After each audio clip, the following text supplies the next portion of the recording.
Hey friends, welcome to my channel. मेरे पास बहुत ज़्यादा कमेंट्स आ रहे थे कि आपके 2 सी सेक्शन हुए हैं तो आप अपना एक्सपीरियंस शेयर कीजिए। तो आज के वीडियो में मैं आपके साथ अपने दोनों एक्सपीरियंस शेयर करने वाली हूँ सी सेक्शन से रिलेटेड।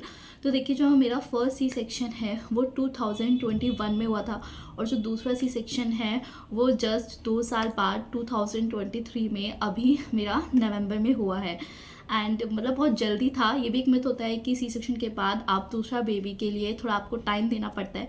लेकिन चलिए, मैं आपको अपने दोनों सी सेक्शन के एक्सपीरियंस पूरे ब्रीफ में डिटेल में एक्सप्लेन करती हूँ, ताकि अगर आपके मन में कोई डाउट है सी सेक्शन को लेकर तो वो बिल्कुल क्लियर हो जाए। तो मैं अपना फर्स्ट सी सेक्शन का आपको बताती हूँ। जो मेरा फर्स्ट सी सेक्शन है वो बिल्कुल भी प्लान नहीं था। इट वॉज लाइक कि I am preparing for the normal delivery, but ऐसा नहीं हुआ। लास्ट टाइम पे प्रॉब्लम्स आ गई थी। जो मेरी बेबी की हार्ट बीट है वो बिल्कुल भी नॉर्मल नहीं थी। विद इन सेकेंड्स बहुत ज़्यादा वेरी कर रही थी। एंड जो एमनियोटिक फ्लूइड था उसकी लीकेज की वजह से डॉक्टर ने डिसाइड किया कि सी सेक्शन करना पड़ेगा, अदरवाइज़ आपको भी रिस्क है और बेबी को भी रिस्क है। तो हमने थोड़ा सा टाइम लिया ये सोचने के लिए, क्योंकि एक होता है ना, हमारे माइंड में ये सेट रहता है कि हमें नॉर्मल डिलीवरी ही करानी है। घर वाले, इवन जो आपके नेबर्स होते हैं, सब आपके माइंड को यही प्रिपेयर करा के रखते हैं कि नॉर्मल डिलीवरी बेस्ट है, सबसे अच्छी रहती है, माँ के लिए भी बच्चे के लिए भी। पर देखिए, अगर बच्चे को या आपकी लाइफ को रिस्क है तो अगर सी सेक्शन डॉक्टर आपको सलाह दे रहा है तो इसमें कोई भी गलत बात नहीं है। क्योंकि मेन चीज़ ये है कि आप दोनों अच्छे रहे। तो हमने यही डिसाइड किया, अगर 1 घंटा मेरे डिसाइड करने में लग गया था, तो हमने यही डिसाइड किया कि चलो सी सेक्शन करा लेते हैं, be on a safer side. उस टाइम पे जो मेरा सी सेक्शन था वो बिल्कुल अनप्लान था। एंड मैं बहुत ज़्यादा डर रही थी कि यार ऑपरेशन होगा, क्योंकि नॉर्मल डिलीवरी के लिए मेंटली प्रिपेयर थी एंड सी सेक्शन के लिए मैं बिल्कुल भी प्रिपेयर नहीं थी। क्योंकि माइंड में ये था कि बस नॉर्मल हो जाएगी, नॉर्मल हो जाएगी। क्योंकि जब तक मैं लास्ट टाइम जब डॉक्टर के पास जा रही थी, उन्होंने बोला कि हाँ नॉर्मल डिलीवरी होगी, ठीक है, बच्चे की पोजीशन ठीक है, बच्चा नीचे है। तो मेरे माइंड में बस वही था। तो सी सेक्शन का मेरे माइंड में बिल्कुल भी नहीं था। तो मैं बिल्कुल भी प्रिपेयर नहीं थी। तो अगर आपकी डिलीवरी होने वाली है ना, तो आप अपने आप को प्रिपेयर करके रखिए, क्योंकि लास्ट टाइम पर क्या होने वाला है या क्या हो सकता है हमें खुद को भी नहीं पता होता। तो मेरे केस में यही हुआ। मैंने अपने हस्बैंड को भी इन्फॉर्म कर दिया था कि क्योंकि वो यहाँ पर नहीं थे, कि मैं ऑपरेशन करा रही हूँ क्योंकि बच्चे को रिस्क है। उन्होंने भी बोला कि ठीक है। एंड तो मुझे ना बस ऑन द स्पॉट सारी चीज़ें उन्होंने मेरे साथ की। उन्होंने मुझे मेंटली प्रिपेयर इतने अच्छे से नहीं किया था। बट ठीक है, मम्मी ने बोला कि घबरा मत, और वो मुझे ऑपरेशन थिएटर के अंदर लेकर जाते हैं। मैं आपको वहाँ का पूरा सिनेरियो बताती हूँ। उन्होंने मुझे लेटा दिया और उसके बाद एक डॉक्टर ने बोला कि आप खड़े हो जाओ, आपको एनेस्थीसिया दिया जाएगा स्पाइन पे, लेकिन आपको बिल्कुल भी हिलना नहीं है, क्योंकि अगर आप हिल गए तो दिक्कत हो जाएगी। तो ये वाली चीज़ ना मुझे और ज़्यादा घबराहट करी थी। पर फिर मैंने अपनी बॉडी को कुछ ज़्यादा ही टाइट कर लिया कि मैं तब जब वो मुझे इंजेक्शन लगाया तो मेरी बॉडी हिल ना जाए। तो डॉक्टर ने बोला थोड़ा रिलैक्स। तो मैं थोड़ा रिलैक्स हुई। उन्होंने कहा बस हिलना नहीं है, पर बॉडी को रिलैक्स रखना है। तो मैं रिलैक्स हो गई थोड़ा। उन्होंने मुझे इंजेक्शन दिया और उसके बाद मुझे लिटा दिया। और विद इन सेकेंड्स मुझे ऐसा लगा कि जो मेरा अपर पार्ट है वो तो मूव कर रहा है, लेकिन मेरा लोअर पार्ट बिल्कुल भी मूव नहीं कर रहा है। वहाँ पर कोई भी मूवमेंट नहीं थी। डॉक्टर ने फिर मुझे 1-2 बार मेरे जो फुट थे, मेरे जो नीज थे, वहाँ पर मारा और पूछा कि आपको झंझनाहट या कुछ भी महसूस हो रहा है। और मुझे कुछ भी महसूस नहीं हुआ था। धीरे धीरे पूरी बॉडी मेरी सुन्न हो चुकी थी। और उसके बाद वहाँ पे मतलब पूरी टीम थी डॉक्टर्स की, 4-5 वहाँ पे डॉक्टर्स थे, नर्स थी, और पूरी वो प्रिपरेशन कर रहे थे। मुझे बहुत डर लगा था। और मतलब ऑपरेशन इतनी ज़्यादा जल्दी में हुआ ना कि डॉक्टर्स क्या करते हैं जब आपका सी सेक्शन होता है कि आपके आगे एक पर्दा डाल देते हैं जिससे कि आप देख ना पाएँ। लेकिन वो ये चीज़ करना भूल गए थे और मैं सब कुछ देख रही थी। मतलब मुझे बहुत ज़्यादा डर भी लग रहा था। उन्होंने जब मेरी लेयर्स काटी तो बहुत ज़्यादा ब्लड बह रहा था। मुझे बहुत ज़्यादा डर लग रहा था ये देख कर। बट हाँ, एक एक्साइटमेंट थी कि अंदर से एक नई जान आने वाली, क्योंकि मेरा वो फर्स्ट बेबी था। तो मुझे डर भी लग रहा था कि क्या हो रहा है मेरे साथ। पर मुझे कुछ भी महसूस नहीं हो रहा था। बस मैं अपना अपर पार्ट पूरा हिला पा रही थी, अपने हाथ भी हिला पा रही थी, आई से देख पा रही थी, नेक वेक सब अपना मूव कर पा रही थी। और उसी बीच मुझे वॉमिटिंग भी हो जाती है, क्योंकि मैं प्रिपेयर नहीं थी कि मेरा सी सेक्शन होने वाला है। क्योंकि सी सेक्शन जब भी होता है उससे कम से कम 7-8 घंटे पहले आपको कुछ भी नहीं खाना होता है। और मैं तो जस्ट खाना खा के गई थी। लगभग 4 घंटे ही हुए थे मेरे खाना खाने और सी सेक्शन होने के बीच। तो उस वक्त मुझे उल्टी हो गई। तो डॉक्टर ने ट्रे लगा दी थी और मैंने वॉमिट कर दिया था। और जब उन्होंने स्टमक कर करके बाहर बेबी को निकाला और उसके बाद मैंने पूरा देखा था कि वो एक थैली में था। उस थैली को उन्होंने फाड़ा और जैसे ही थैली को फाड़ा वो बाहर आया ना, बच्चा बहुत ज़ोर से चिल्लाया। और उन्होंने बच्चे को ना उल्टा करके मेरे सामने दिखाया कि आपको बेबी बॉय हुआ है। सच में मेरी लाइफ का सबसे अच्छा एक्सपीरियंस था वो। और जो भी था ना, कटा वटा जो भी मैंने सब कुछ देखा था, मैं सब कुछ भूल गई। मुझे वो बेबी देखने की बहुत ज़्यादा खुशी थी। और उसके बाद उन्होंने मुझे स्टिचेस वगैरह लगाए और उसके बाद मुझे शिफ्ट कर दिया था आईसीयू के अंदर। तो ये मेरा जो फर्स्ट सी सेक्शन का एक्सपीरियंस था, तो ये कुछ इस तरीके से रहा था। एंड फिर उसके बाद क्या हुआ कि वहाँ पर हॉस्पिटल के अंदर मुझे 3 दिन के बाद डिस्चार्ज मिल गया था।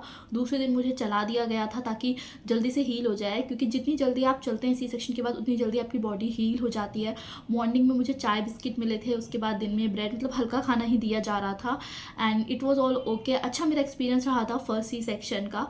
एंड पर मैं फर्स्ट सी सेक्शन में बहुत ज़्यादा डरी हुई थी, क्योंकि एक होता है ना हमारी बॉडी का कोई पार्ट कट हो रहा है, तो इस वजह से बस। अब बात आती है अगर सेकंड सी सेक्शन डिलीवरी की, तो यहाँ पर मैं मेंटली प्रिपेयर थी पहले से कि हाँ कि सी सेक्शन डिलीवरी होनी, क्योंकि जो टाइम गैप था फर्स्ट सी सेक्शन में और सेकंड सी सेक्शन डिलीवरी में वो बहुत ही कम था। जैसे कि बताया सिर्फ 2 साल 2 महीने का ही अंतर था। इस वजह से वहाँ पे चांसेस ही नहीं थे कि मेरी नॉर्मल डिलीवरी हो सके। तो मैं मेंटली प्रिपेयर थी, सब कुछ फाइनल था। इवन जो डॉक्टर से डेट थी ना, वो भी मैंने खुद ली थी कि मुझे हाँ इस डेट को डिलीवरी कराना। अगर आप मेरे डेली व्लॉग्स देखते हैं तो आप उसमें देख पा रहे होंगे कि मैं खुद डॉक्टर से डेट लेके आई थी कि हाँ मुझे 18 नवंबर को अपनी सी सेक्शन डिलीवरी करानी है।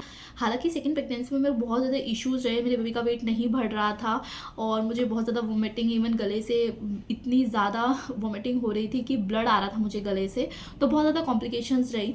लेकिन सेकंड सी सेक्शन डिलीवरी में मेरे साथ क्या हुआ कि जब मैं ऑपरेशन थिएटर में गई, डर मुझे लग रहा था क्योंकि मुझे पता था कि फर्स्ट टाइम पर ऑपरेशन होने के बाद कितना दर्द होता है। ऑपरेशन में कोई दर्द नहीं होता, लेकिन उसके बाद जो दर्द होता है ना, वो सब मुझे याद था, तो मुझे बस वही डर लग रहा था। तो ऑपरेशन थिएटर में गई तो इस बार क्या था, डॉक्टर बिल्कुल रिलैक्स थे क्योंकि कोई कॉम्प्लिकेशंस नहीं थी, तो उन्होंने मेरे आगे पट्टी लगा दी एंड इट वाज लाइक मैंने डॉक्टर से बोला कि आप इसे प्लीज़ हटा सकते हैं। तो डॉक्टर ने मुझसे ये बोला कि नहीं, हम आपको कैसे दिखा सकते हैं, अगर आप खुद ऑपरेशन करना सीख गए तो हमारा क्या होगा, हमारे पास कौन आएगा। मतलब उन्होंने मुझसे मजाक वाले वे में ये बात बोली थी एंड मुझे ये था कि बस मुझे देखना है, जैसे मैं अपने फर्स्ट बेबी को देखा था। पर वहाँ पे मुझे ये मौका नहीं मिला, उन्होंने मुझे नहीं देखने दिया।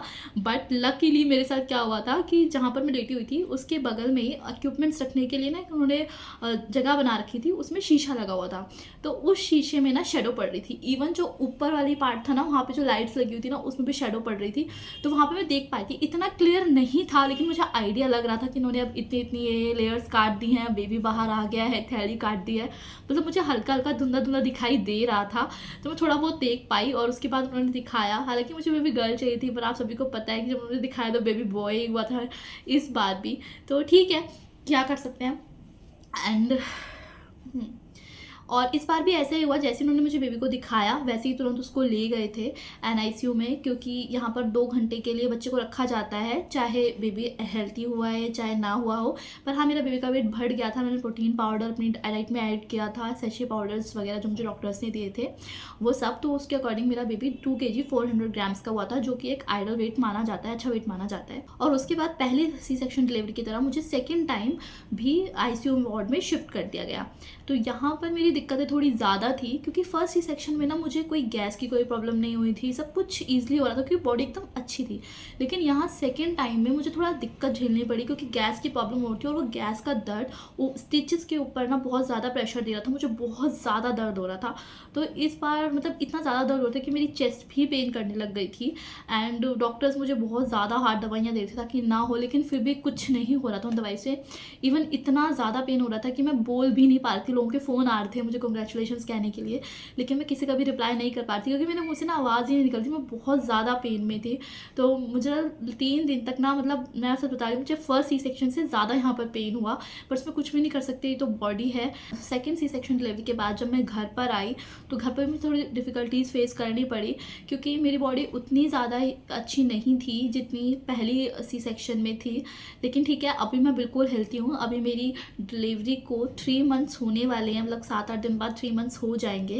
एंड आप देख सकते हैं जैसे कि बहुत ज़्यादा मिथ्स होते हैं सी सेक्शन को लेके। अगर आपको वो सब भी जाना है तो उसके लिए मैं अलग से वीडियो बना दूंगी, क्योंकि बहुत ज़्यादा लोग सोचते हैं कि रीढ़ की हड्डी में पेन होने लगता है, गैस की प्रॉब्लम होने लगती है, आपका पेट बाहर निकल आता है, ऐसे बहुत सारे मिथ्स हैं।